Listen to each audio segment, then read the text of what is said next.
गर्भावस्था के दूसरे महीने में माँ के शरीर के साथ साथ उसका मन भी बहुत कुछ महसूस करता है। कभी आनंद, तो कभी चिंता, तो कभी असमानता।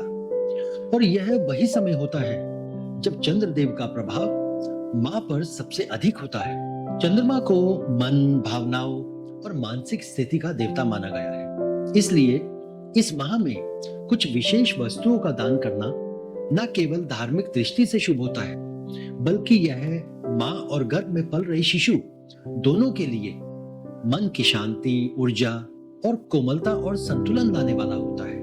देखिए, गर्भ धारण के दूसरे महीने में चंद्र से संबंधित 5 पवित्र वस्तुएं जिनका दान करना शुभ होता है वो होती हैं दूध, चांदी, चावल, सफेद वस्त्र और सफेद पुष्प। इन वस्तुओं के दान का एक आध्यात्मिक और भावनात्मक लाभ जो है वो क्या होता है, हम इसको एक एक करके समझते हैं। तो सबसे पहले हम समझते हैं चावल का दान। जब आप चावल का दान करती हैं तो आपके मन में संतुलन और पवित्रता का बीज वो गहराई से अंकुरित होता है।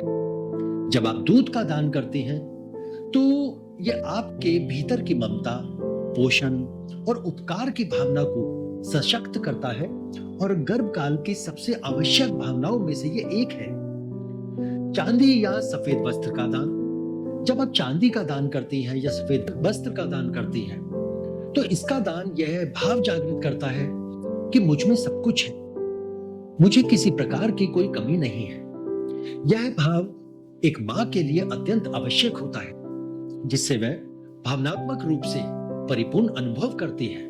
आखिर में आ जाता है सफेद पुष्पों का दान। जब आप सफेद पुष्प का दान करती हैं तो यह शुद्धता, सौम्यता और भावनात्मक कोमलता के प्रतीक होते हैं। इनका दान करने से मन में निर्मलता, सौंदर्य और निस्वार्थ प्रेम की तरंगे जो है वो जन्म लेती है, जो गर्भवती माँ की मानसिक स्थिति को स्थिर और सुंदर बनाए रखती है।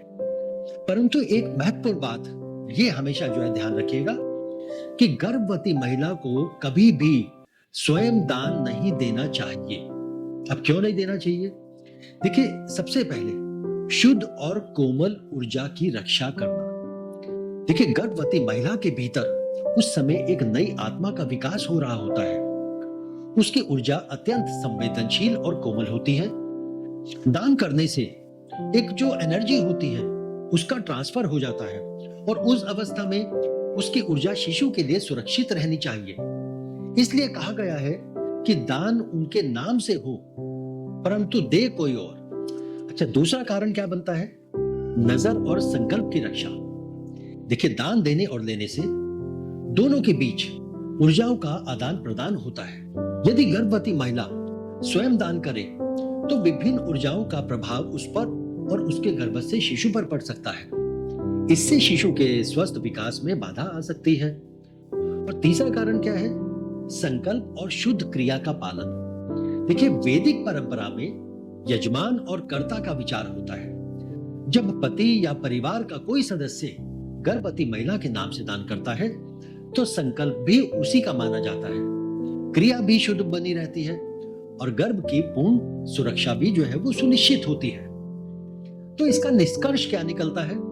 देखिए, इस पवित्र समय में चंद्रदेव को प्रसन्न करने के लिए उचित विधि से सही व्यक्ति द्वारा गर्भवती माँ के नाम से किया गया दान माँ और शिशु दोनों के लिए सुख, शांति और शुभता का कारण बनता है। तो ये थी वो 5 वस्तुएं जिनके दान से चंद्रदेव जो है वो प्रसन्न होते हैं और जिनका प्रभाव माँ और उसके गर्भ से शिशु के ऊपर बहुत ही सकारात्मक रूप से पड़ता है। तो आज की वीडियो में केवल इतना ही। अगले वीडियो में हम फिर से कुछ नई जानकारी लेकर आएंगे गर्भ संस्कार से जुड़ी हुई। तब तक के लिए हमें आज्ञा दीजिए। धन्यवाद।